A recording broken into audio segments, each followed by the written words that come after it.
If you need to find your GoDaddy domain, this quick guide will show you exactly where to look in just a few seconds. Whether you bought one domain or several, the process is simple once you know where to go. And if this video helps, make sure to hit that like button and subscribe for more easy software tutorials. First, open your browser and go to GoDaddy. Once the website loads, sign into the account that you used when you purchased your domain. This part is important because your domains will only show up in the account where they were registered. If you have more than one GoDaddy login, make sure you choose the right one.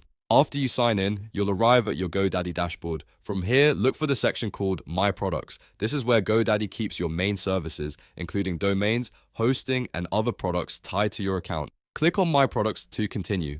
Now scroll down until you find the domain section. This is the key area you're looking for. In this section, GoDaddy will display all of the domains currently registered under your account. You'll usually see the domain name, renewal status, and other details all listed in one place. If you have multiple domains, you can browse through the list to find the exact one you need. This is useful if you're trying to manage a website, connect a domain to hosting, update DNS settings, or simply confirm that the domain is active. Once you locate it, you can click the domain name for more options and settings. So to recap, the full process is go to GoDaddy, sign in, open My Products, and scroll to the domain section. That's where your registered domains will be listed. It's fast, easy, and the quickest way to find your GoDaddy domain without digging through emails or old receipts. If this tutorial saved you time, please give it a like and subscribe to the channel. That really helps a lot and lets me know to make more step-by-step videos just like this one.